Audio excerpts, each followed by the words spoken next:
Hey team, we're back to kick off our third episode of Shift Notes. Here with me today, obviously we've got Laurie here in Auckland. I'm in Auckland myself, and we also have G up in Queensland.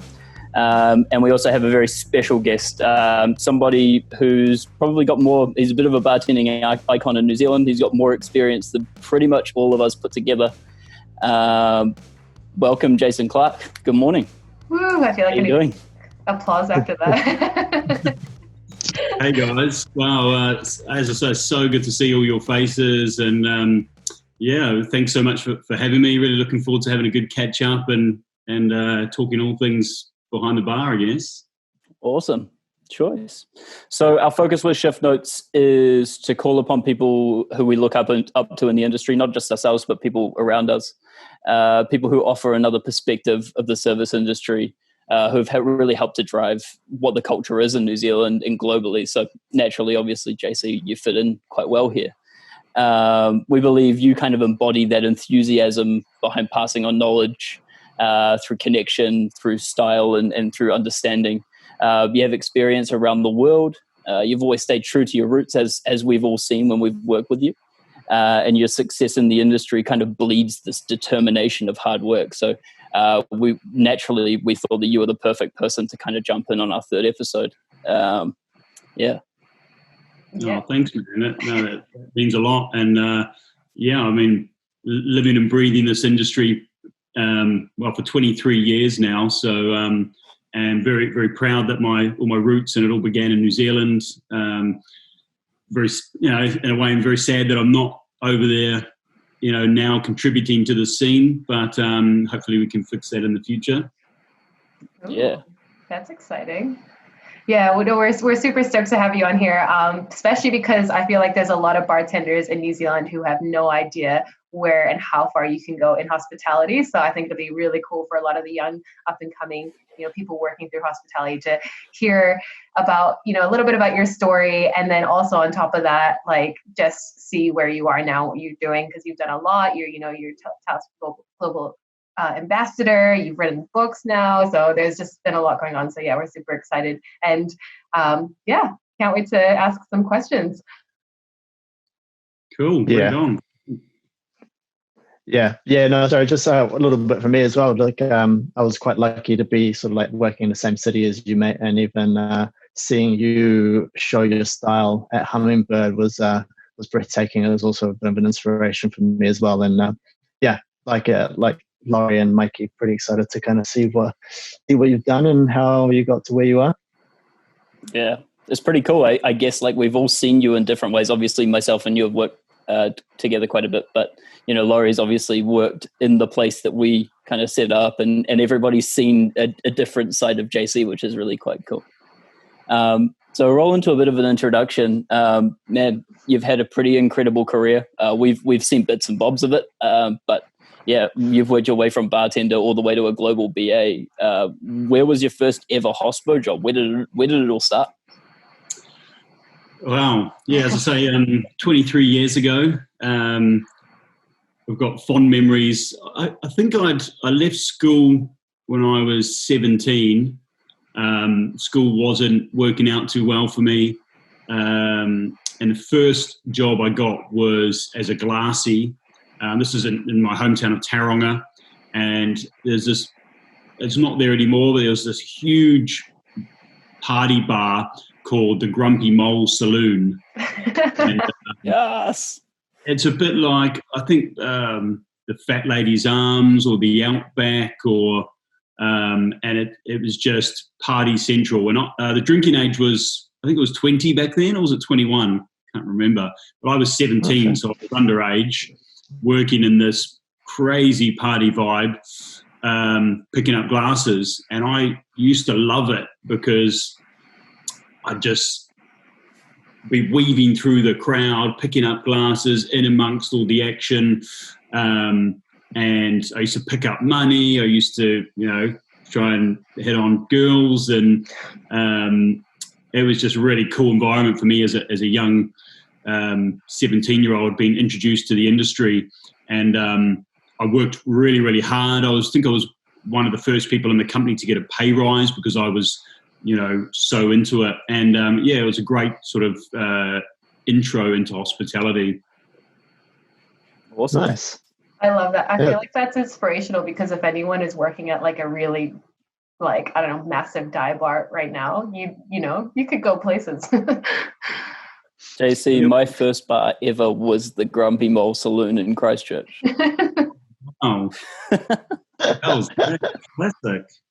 That's hilarious. I hated it. That's amazing. It's a breeding ground for superstars, obviously. Yeah, I think so. Yeah, it clearly is. There's some great superstars there with us. It was crazy. I think I did about 2.5 years there. I started working other jobs in the week. I guess the real big start for me was when I was 20. I moved to London, or to the UK, and I got a job at TGI Fridays. And TGI's nowadays is pretty tacky. It's sort of Planet Hollywood, Hard Rock Cafe style. But back in the day, these guys were real innovators. They opened in the 1950s in the US, and they were big. They got quite famous because they did all these crazy, colourful cocktails. The bartenders had really extensive training to be entertainers. It's a lot of the flair scene came out of there. They trained bartenders to flair. They used to wear colourful uniforms, crazy hats, suspenders with pin badges on that you would earn through your training. And they also were they were real early at bringing women into bars and making happy hours for women, and getting I guess females into partying and drinking in bars, and it created this real buzz in the US, and it helped them create a chain all around the world. So when I started with them in the UK, the one that I was employed at was really struggling. So they were trying to bring in new talent, and they brought what they call certified bartenders from all around the UK to train up the new recruits. So I had some of their most experienced bartenders who were like, some of the top flairers in the country, some of the best sort of winning competitions, come in and give me really extensive training. And that's where I really got hooked into hospitality and saw it as a career and fell in love with it. Amazing. That's amazing, man. Yeah, it's a nice little turning point. Was there sort of like a point where you decided that would that be where you decided your hospitality would be your career? Not quite. I got really into it, so I got really into the flair side. I really liked the speed and the difficulty of learning all these flair moves and learning working flair. And so I was enjoying that. Where I really got hooked into the industry is after a few years in the UK, I was sort of over it, went back to New Zealand. I drove down to Wanaka, and I got a job. I was there doing an outdoor education course, and I got a job in a really cool cocktail bar nightclub. And it was looking over the lake in Wanaka. The boss was... the owner was a really cool guy. I remember he had his 40th birthday, and he had this team of wicked bartenders serving free drinks to all his mates, and we had this epic party in Queenstown. And I realised, man, I want to be this guy when I'm that age. This is such a cool lifestyle. Having this beautiful cocktail bar, top DJs coming through. We had the likes of Shapeshifter coming through when they were in their early stages, and it was just such a cool scene. I was like, this doesn't need to be part-time. This can be a career. That's awesome. That's really cool.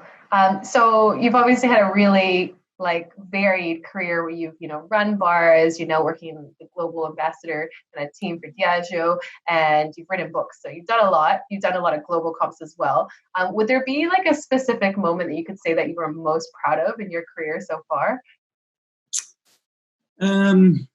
It's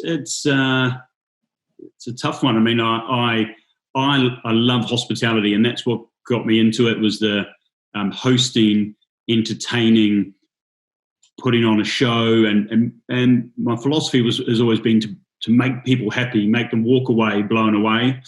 So when I was in 2007, when I was 26, I opened a bar. I actually purchased an old bar in Queenstown. I guess it was after that time in Wanaka, and I'd made that decision. I went back to the UK, worked really hard, saved money, and brought it back to New Zealand. I went back to Wanaka looking to set up a bar, and there was not the right opportunity there. Went to Queenstown, found this place that was about to close, pitched for investment, got a guy on side, and we brought this bar for really cheap. We spent $100,000 doing it up, and we opened. And so I got to open my first bar at 26, and then try to deliver my philosophies around hospitality of entertaining and making people happy. And that, I guess, that's probably proudest moment. World-class wins have definitely changed my life. So did writing a book. Pretty big moments, but opening that bar, getting my shit together, and managing to open that was an incredible moment I'll never forget. Cool. Yeah, there's definitely like a lot of hard work that's gone into that, hey mate. It was a spot too. Was a whole lot of hard work. I made a lot of mistakes with it. Not necessarily regrets. I had the absolute best time of my life, but I probably could have done a few things a lot better. But it was the first one, and I learned a lot from that.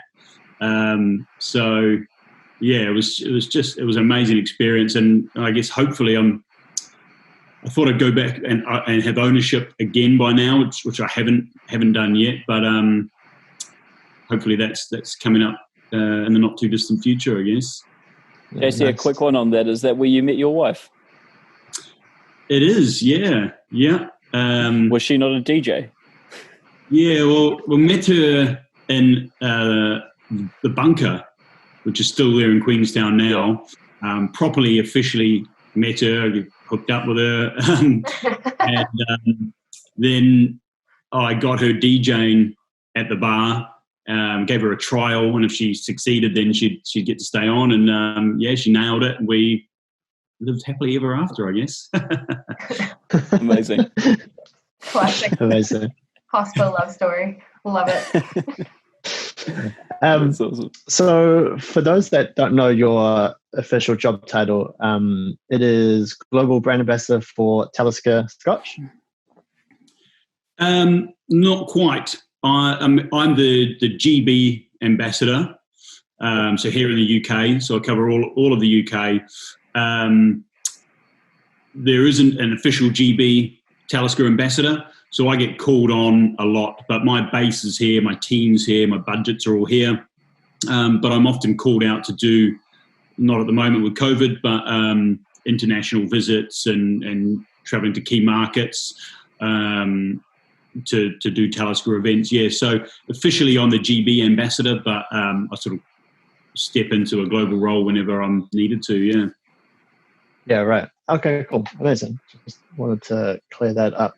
And like, as you were kind of saying, you've kind of branched through ownership, but also working in bars, and you've done a bit of writing now. Like, what sort of steps did you kind of take to where you are now? Like, was there anything in particular that stood out for you that you'd kind of like pass on to someone?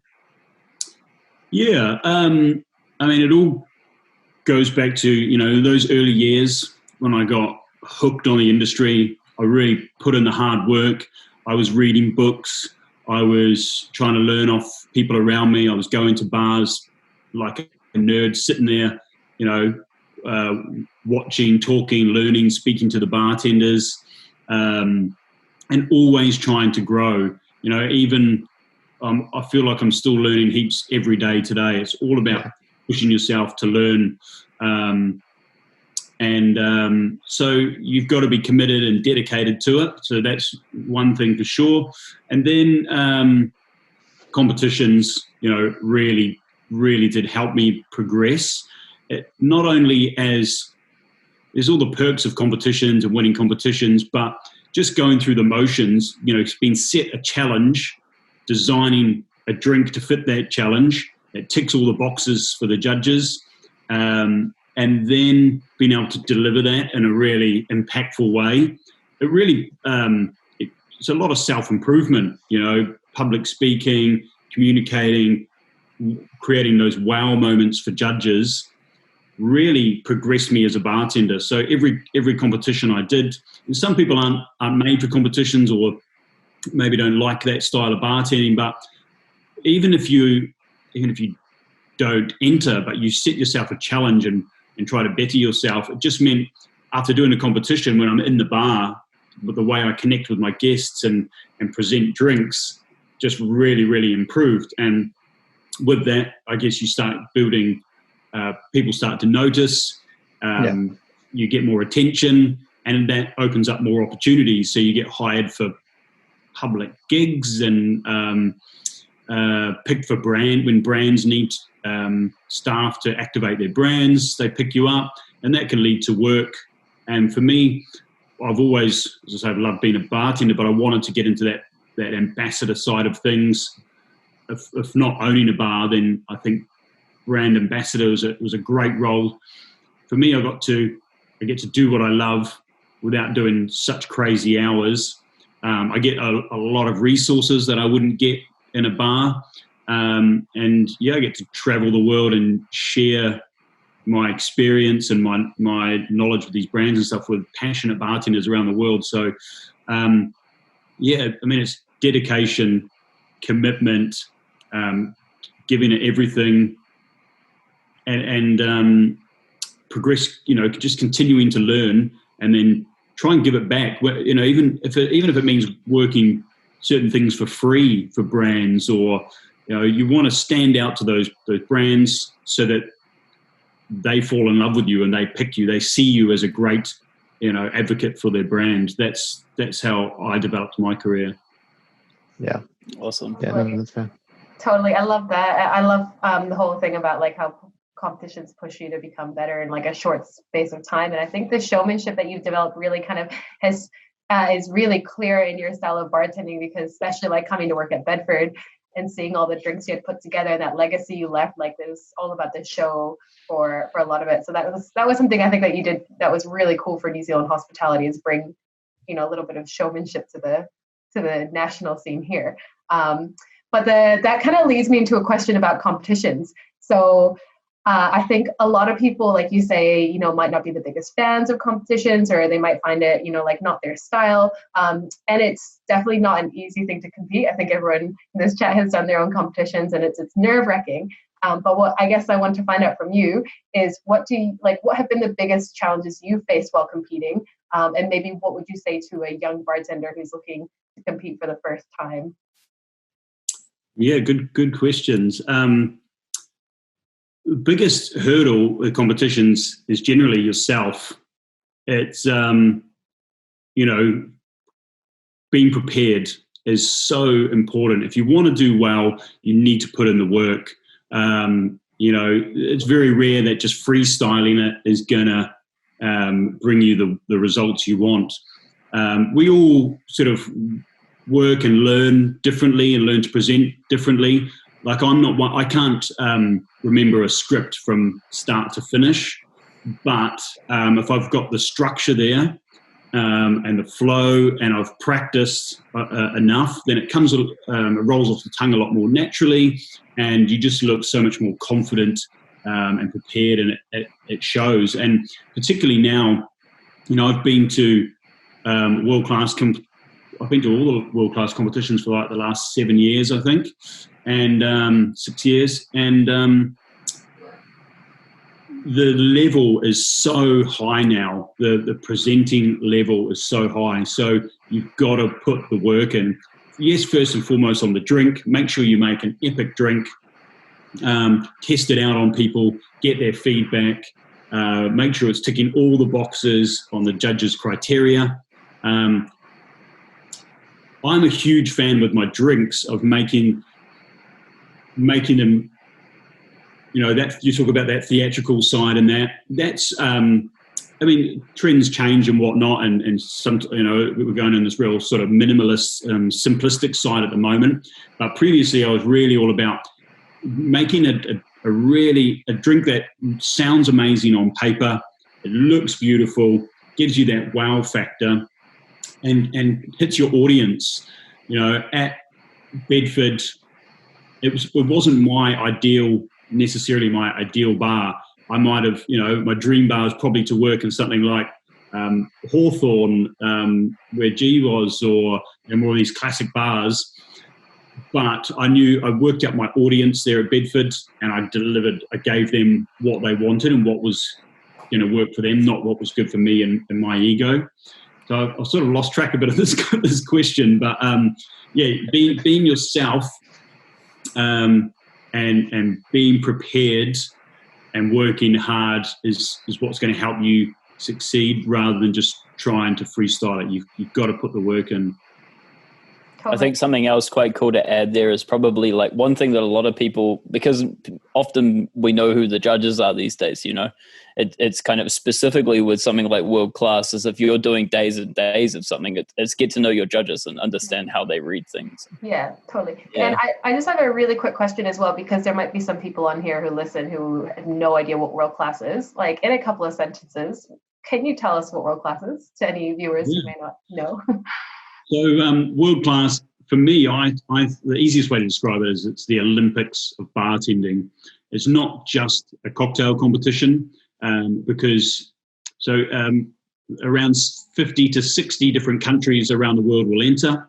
There'll be a rigorous selection process, which is there'll be multiple different challenges testing you in different ways. It's not just make one delicious, amazing drink and present it. There'll be speed rounds, there'll be sustainability elements, there'll be, mystery challenges. There's a wide array of challenges that test all of your bartending abilities to find the best bartender in that country. And then they go to the global final, where they'll bring together around 1,000 people from the industry, legends from all around the world, Dale DeGroff, Salvatore Calabrese, but more relevant, I guess more modern, younger bartenders as well.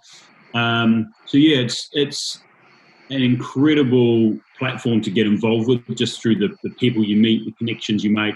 But it's the learning process you go through it, competing as well, is really incredible. It was postponed this year because of COVID. It's due to be in Sydney in 2021.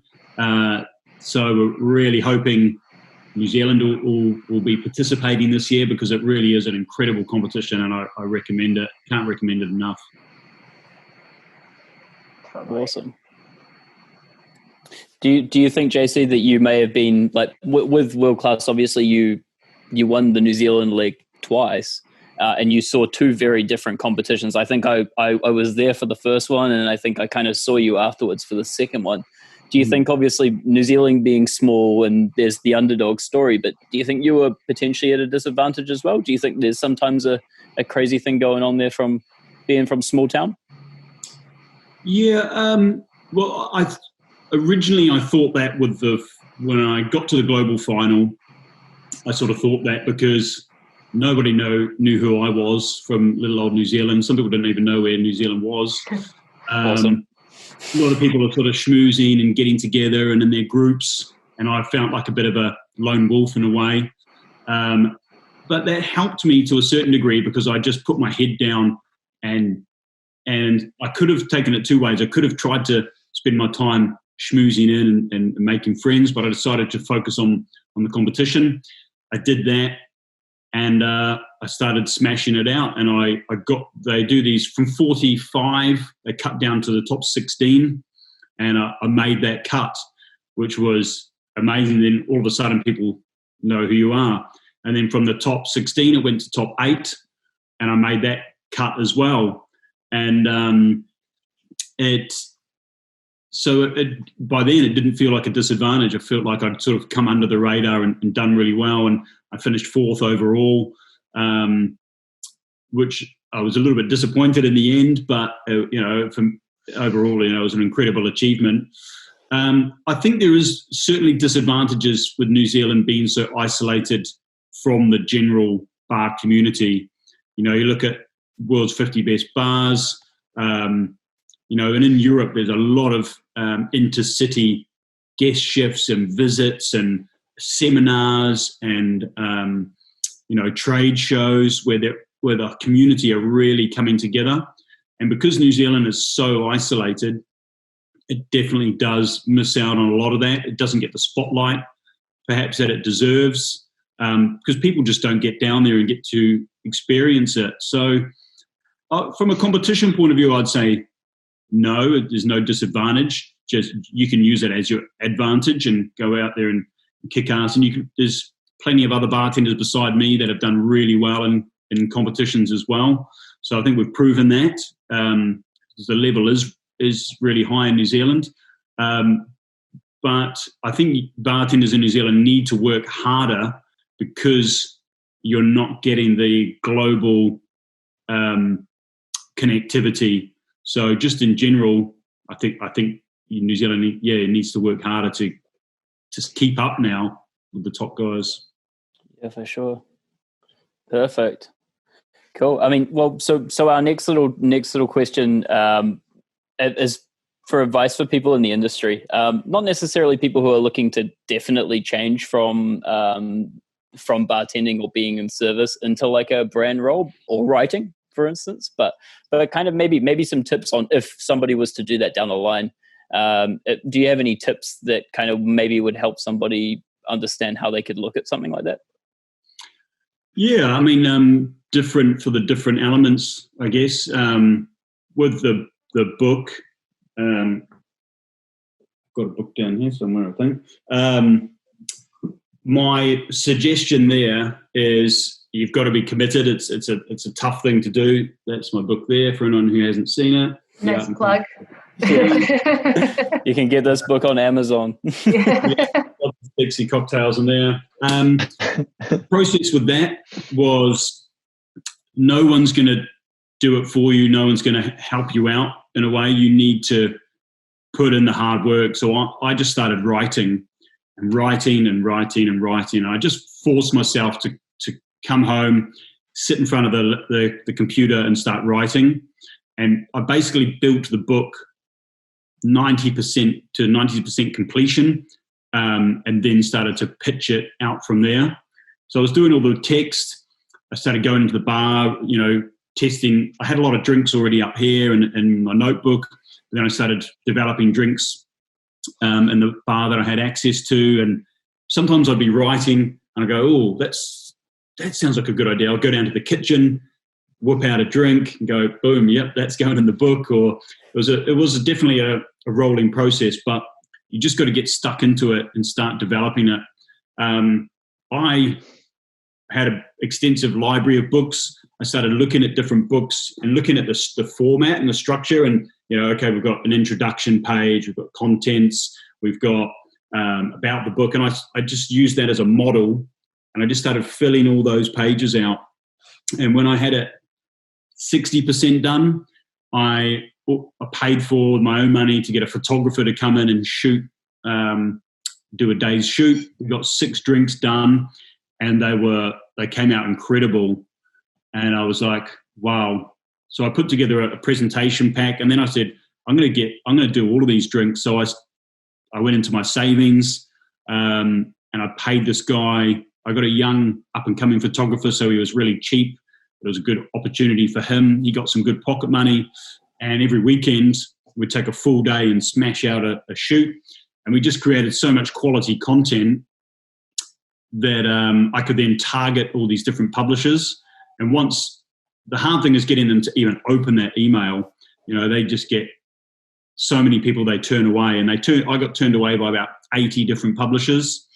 But finally, I harassed one of them in particular so much that they opened this PDF that was a demo of the book, saw the quality of the content, and before I knew it, it was all coming together. And I then got paid a big lump sum up front, which covered all my photography and more, and started putting target dates down and got the project across the line. So long story short, don't wait, just get stuck into it and make these things happen.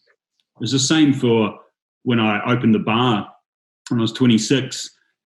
We can all have dreams of opening a bar, but it's only you're the one that needs to make it happen. So start on a business plan, start on a presentation of images, of a portfolio of your work, start building stuff onto paper so that when it comes time, you're going to need to find money at some point.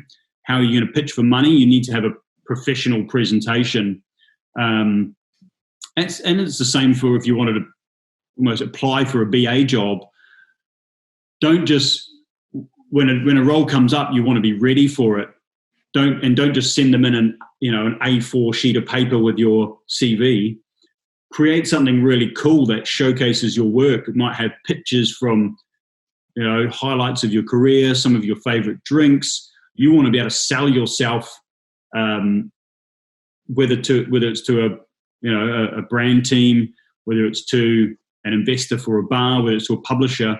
You've got to promote and be able to promote yourself. So, put the work in, whether it's building that book, building your CV, or building a business plan. Start, even if it's a 5-year goal, start building those tools together now so you can, when the time comes, you can slap it down and go, I'm the man for the job. Pick me. Awesome, man. Yeah, wicked. Awesome. Perseverance, right? Yeah. That's a good piece of advice as well. Yeah. You can't just sit back and wait for it. Only, no one's just going to come into your bar one day and go, oh, wow, I really love your cocktails. Do you want $200,000 to open a bar? It's, very, very rarely happens. You've got to make shit happen yourself. If it's your dream, then put the work in and you can make it happen. That's kind of like our podcast. None of us have any experience, and we're like, let's just try this. Let's see what happens. Anyway, so it kind of leads off into this, a really great piece of advice. I love that, to just get out there, do stuff, get involved in whatever events you can. The kind of question I wanted to lead into now is because you've worked here in New Zealand, you've worked over in London, you've worked around the world really now. How is New Zealand hospitality portrayed around the world? How do people feel about the New Zealand bartending scene here? And how are New Zealand bartenders considered overseas? Yeah, good one. I think it's often not even on the radar. It doesn't stand out. When people are thinking internationally, they're often thinking about Sydney, Singapore, Hong Kong, London, New York, of course, and New Zealand often isn't even brought up in the conversation, sadly, and that's understandable. I mean, just look at the US. You don't instantly think of Los Angeles or Chicago, or there's a lot of great cities in the US that don't even come up on the radar. It's the top of the pyramid is very small, and I think New Zealand doesn't often get onto that. However, there's been a lot of great successes in the New Zealand industry. Everyone in the room, essentially have made a mark internationally. There's great ambassadors like Dickie, Jacob Bryers. So we are, the industry is respected when it comes up, but I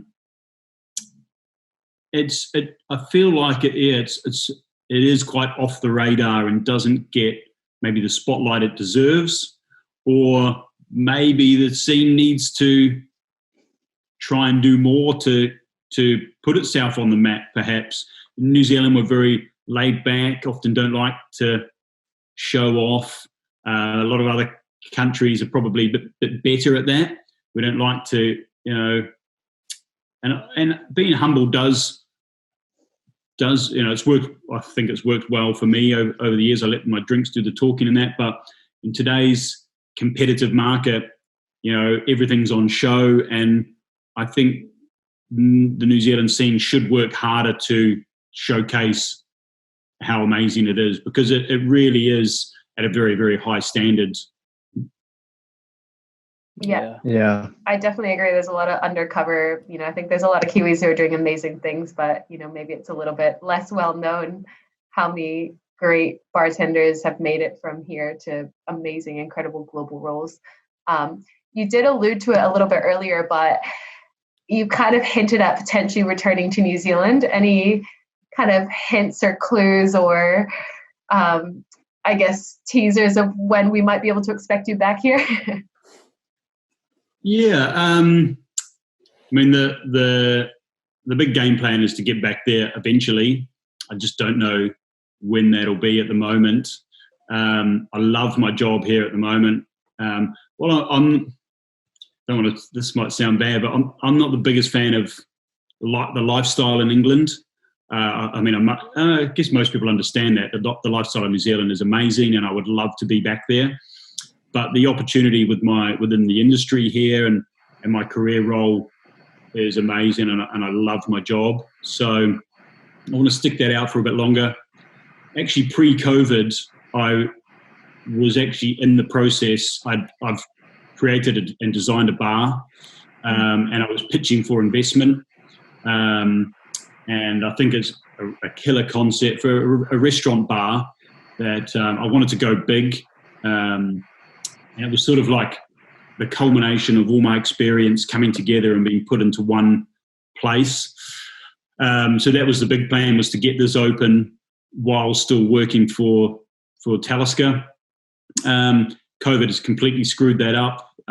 It doesn't feel like a appropriate time to be asking for money, or it's so insecure, the market at the moment and the industry. So I've just had to shelve that. Whether I can do that here in the future or whether I save that for New Zealand, I'll probably have to check with the wife, but, if I got the right opportunity or offer in New Zealand, I could probably leave next week if a killer offer came. Do you not think London's grown on you a little bit? Yeah, I mean, there's lots of things I do love about it, and I love the industry and that. What I miss is probably the outdoors and the space and getting out. Things, COVID, the busyness and going on the tube now and thinking about public transport and dealing with, a pandemic and stuff certainly hasn't helped. New Zealand being I'm really liking the way the country's being run at the moment and how it's dealt with all of this situation compared with here. There's pros and cons to both sides. Once again, long story short, can't wait to get back to New Zealand eventually. But I am, loving the industry and loving my job here at the moment. So, it'll happen. It shows as well, bro. It looks amazing. You're killing it. It's really cool to see that from the other side of the world too. Yeah. Thanks, man. No, it's and I proudly, I'm definitely a proud Kiwi, and I get shit for my accent quite regularly, but in a good way. But I'm very proud of my roots, where I came from, and I would do as much as I can to help put New Zealand in people's line of sight, because it is an incredible industry out there. New Zealand hospitality definitely appreciates it and sees the love that you give us as well, man. We thoroughly appreciate it. You kind of touched about COVID, and obviously what's been happening this year has kind of put a downer on a few people's plans like yourselves, and obviously a lot of businesses are having to close up again. From your point of view, like from working from a big sort of liquor, the liquor side of the industry, how have you seen the sort of industry evolve through the time of the pandemic? Like, has it been something that in a way people have been prepared for, or is this some stuff that you've seen that kind of like surprised you? Yeah, it's pretty scary, to be honest. We still haven't recovered from it here. Bars are only just opening a couple of weeks ago. A lot of bars are still closed. They don't want to risk it and open yet. There's social distancing. No, I think it was a massive shock Nobody was ready for it. I'm really concerned for a lot of bartenders. The one thing the government's done really well here has been the furlough process. They've, they're paying 80% of people's wages, and some venues might be able to pay boost that up to the 100%. But I'm certainly very glad that I don't have a bar in this market at the moment. It's bloody scary. Some of them have done some really clever innovations and worked around it. Bottled cocktails, delivery services, dinner packs where you can, some of your favourite restaurants, you can order up and get all the ingredients from their suppliers to make an amazing burger, and it comes with hot sauces and beers and instruction videos and stuff. So there's been some really great innovation, and I think a lot of places and a lot of people will learn and take a lot of positive things from this. But overall, it's just a massive kick in the nuts and for the industry. And it is terrifying. Yeah, I feel like on our side, although it was quite short-lived, a lot of specifically restaurants had to kind of almost redevelop their businesses specifically for 2 weeks of potential trade just so that they could pay their rents and stuff. And I think we still haven't seen the full brunt of what's happened over here because there's still subsidies and that kind of thing. But yeah, it's all pretty daunting. There's still a lot of backlash.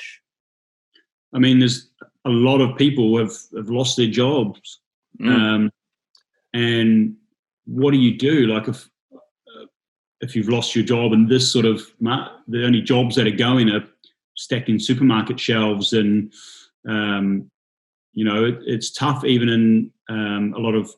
I was really lucky. Diageo have been incredible, and it's a big corporate company. They've got their pros and cons. But overall, I love working for them. They've been really supportive. They've kept us working through the whole time.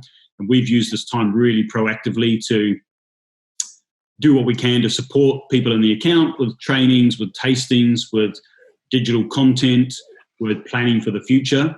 Lots of people have gone on furlough. Lots of people have been laid off. And, there will be, we're not going to go back to working the same way for the industry and for brands. Things are definitely going to adapt and change, and we call it the new world of working. Yeah, crazy. Yeah. Cool. So we're going to switch it up a little bit, chat a little bit about training, because obviously you as yourself, you've done a lot of training with myself, but also throughout the industry. So a few things like understanding, obviously, as your job is often a lot of training, how do you often cater the material to your crowd? Obviously, that's the key part, but how do you incorporate the brand and then the JC style? What are some of the things that you've done to kind of really give the brand some JC? Oh, good question, and thanks for changing the topic too. It's quite morbid, that subject at the moment. I love training. I love being able to share experience, knowledge, resources with other bartenders and helping them develop. It's, I guess for me, where my role in the industry was about sharing with guests and the community has evolved now to me sharing with bartenders. And I want to, help and support as much as I can. And consumers as well, do consumer events and things. But for me, I particularly love supporting the trade. It's really important to know who you're training, the level of their experience. Sometimes you've got to break down and tell them exactly, if I'm talking about whiskey, the production process and really break it down.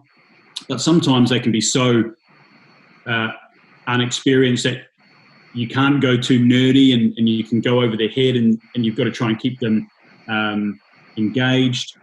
Knowing your room is definitely important.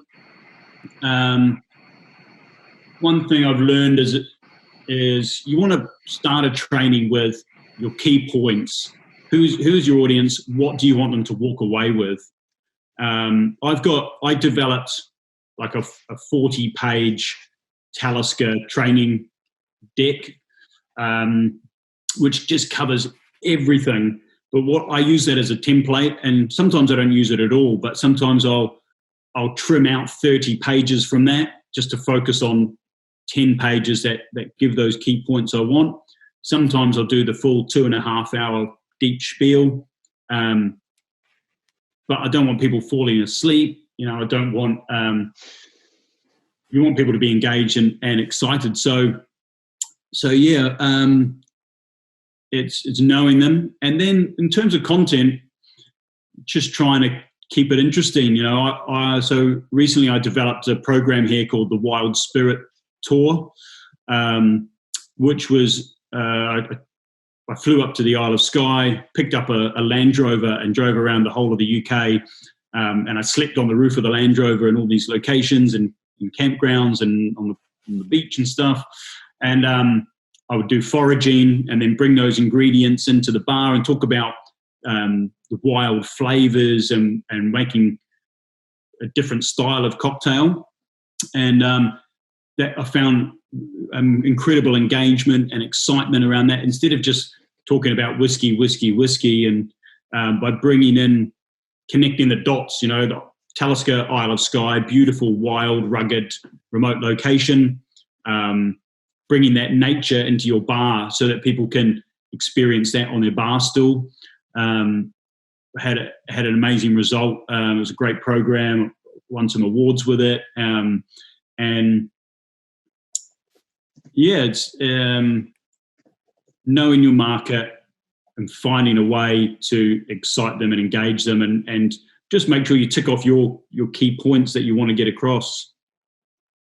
Yeah, awesome.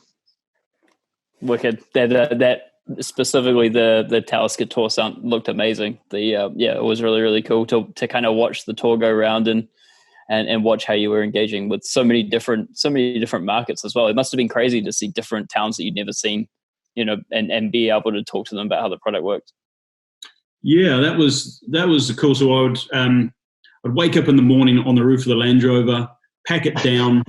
I had to cook up some coffee on a camp stove and make some breakfast, drive to the next town, load all my kit into the bar, host a training for the bartenders, put some drinks on for them. Then I would generally pack up, drive to the next campsite. I was doing consumer tastings and events as well. So it was and I did that for 20 days on the road, 18 cities. So it was really engaging, and I built this. It was like it snowballed. The more I, developed it, the more people got on board. The plan was I would have been doing it in April this year, but COVID killed the tour. So I'm now working on the plan for next year. We'll go ahead April, May, hopefully bigger and better than before, and take it to a new level. Awesome, man. That sounds epic. I wonder if I could get that across the line in my job. You could do a Talisker foraging tour in New Zealand, man. It'd be great. Just be all seaweed. I'll just ask my boss if I can have a roof camper to go around New Zealand. They're terrible to drive, right? Really uncomfortable, I heard.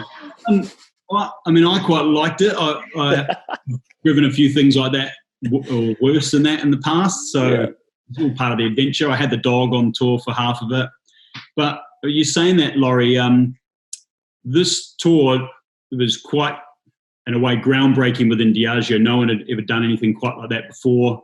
And the reason I got it across the line was I put in the pre-planning, the pre-work. I created this big presentation deck and talked about what it was going to deliver. And a lot of BAs or bartenders will get these amazing, crazy ideas and go, yeah, let's do this and do that and do this. But unless you weigh it up and break it down and give the people with the money, essentially, or the people at the top, the answers they need, they're probably going to say no. But if you put that hard work in and give them, 5 amazing reasons why it should go ahead, then you'll often get the backing you need. Yeah, that's something definitely have learned in corporate. Just put the hard work in, Laurie. Yeah, I know. I'll start building a deck tomorrow. I'll show you guys. I do have one little question to kind of, obviously these plans have been canceled through COVID. The coastal tour is not going ahead this year. Hopefully next year, fingers crossed. And we've already touched upon a little bit about how the industry has been hit quite dramatically. And even from a personal point of view, you've had to go through quite a long and extensive lockdown. I mean, we've all gone through lockdowns, but the rest of the world is taking a lot longer to open up, and perhaps there's more uncertainty. One of the big reasons we put this podcast together was because we wanted to kind of help people learn from people who have gone through things or had some, I guess, see that there's a light at the end of the tunnel. So we're going to get through this somehow. To talk about this, so I guess the topic, to put it briefly, is resilience, right? And as someone who's worked in the industry for 23 years, you would have had to overcome so many struggles and so many challenges. Is there a particular challenge that you faced, or is there something that you do to kind of help yourself work through these tough times that we could give as advice to anyone else in the industry who's struggling right now with the uncertainty? Yeah, that's a really good question. I think it's really, really appropriate right now. There's a stronger movement now around healthy hospitality and mental health and whatnot. And I think it was definitely not on my radar over the majority of my career, and so I'm maybe not the best one to ask. I have definitely at times, lived my job and worked too hard and put other elements of life to the side. But now I don't regret that. But nowadays I find as I'm older, I'm turning 40 this year. I find it's really important to have a balance, to find a balance, and to have some activities that stimulate you mentally, physically. It really is important. Last year, I had a bit of a health scare, went into hospital, had an operation. I was in hospital for about 5 weeks. I've got the scars to show it. And it really put things in perspective for me that, it's so important to have a life outside of work, have your outside hobbies, but health and fitness, eat well.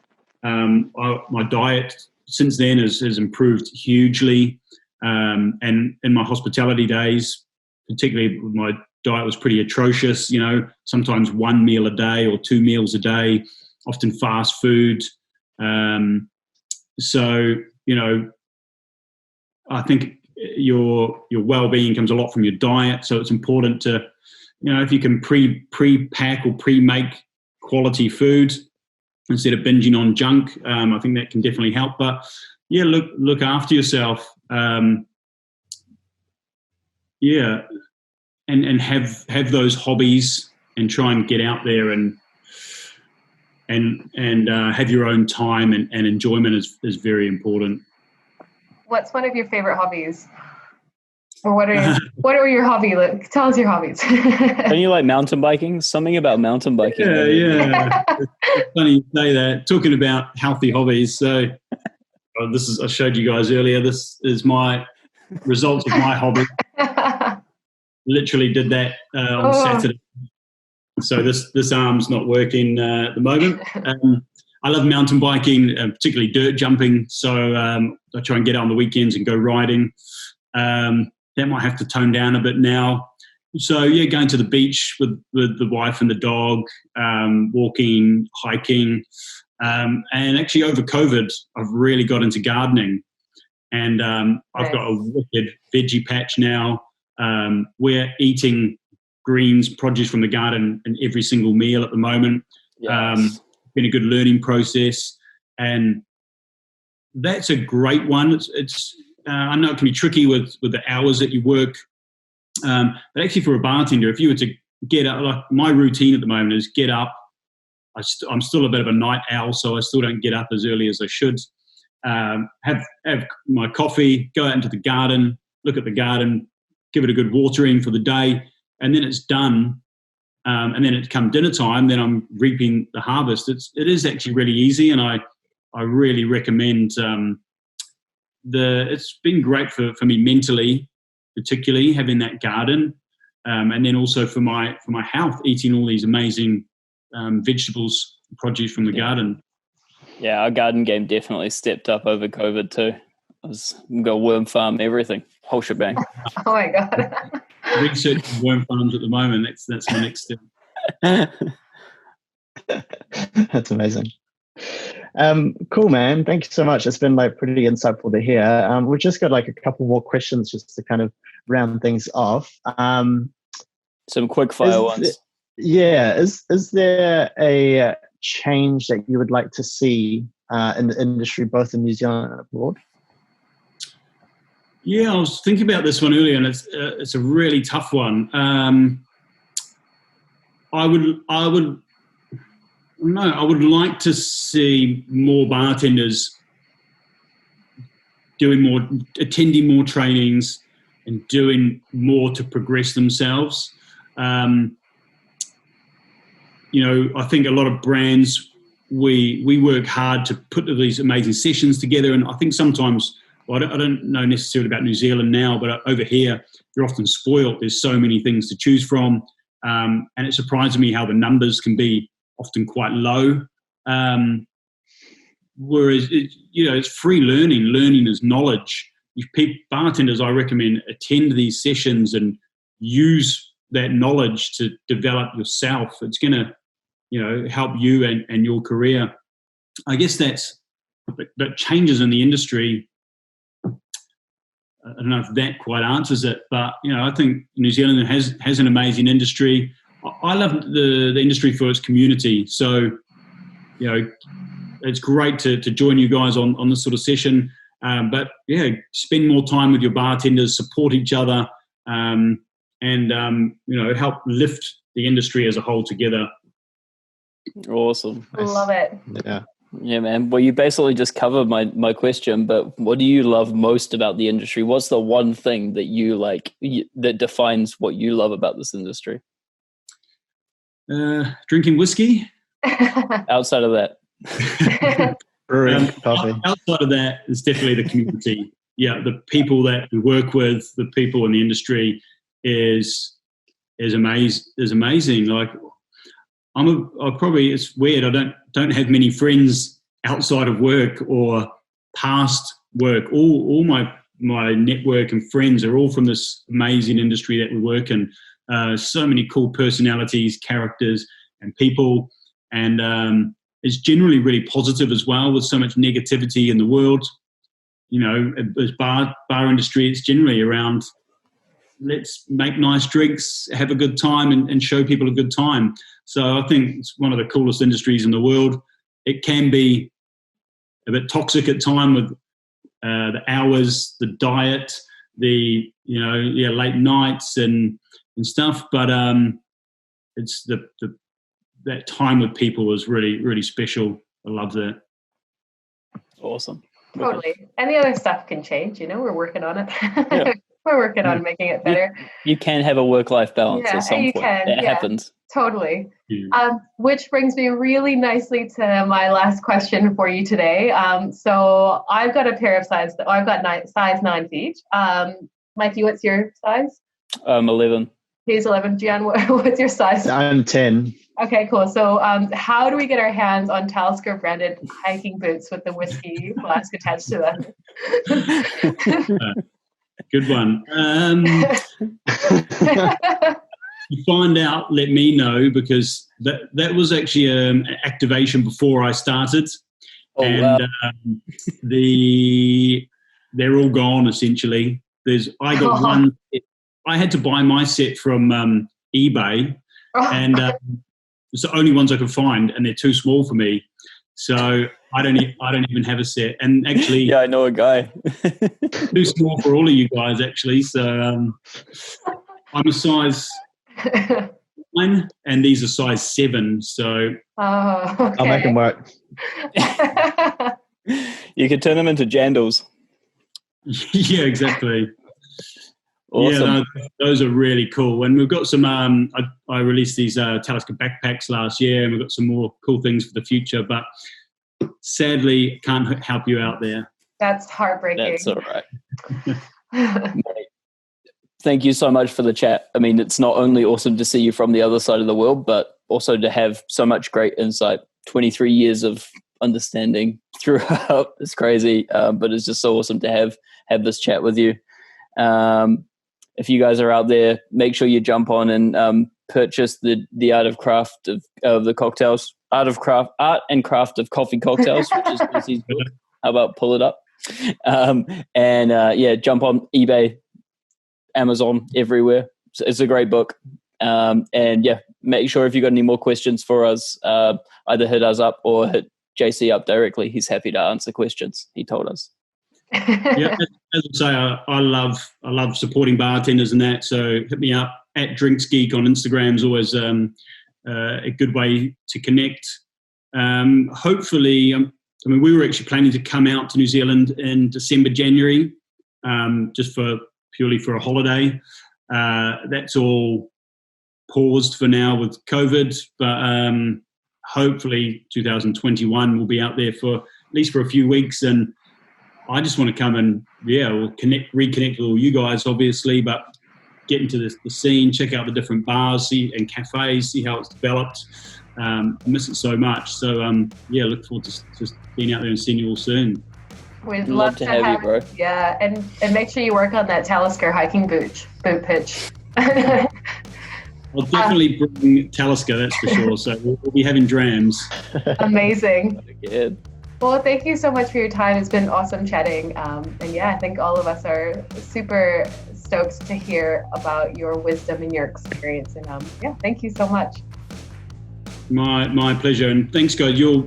Thanks for all your work, and the work you're doing there in New Zealand is amazing. Keeping the passion alive and sharing that with other bartenders is really special. So well done, guys. Thank you. All right. Cheers, brother.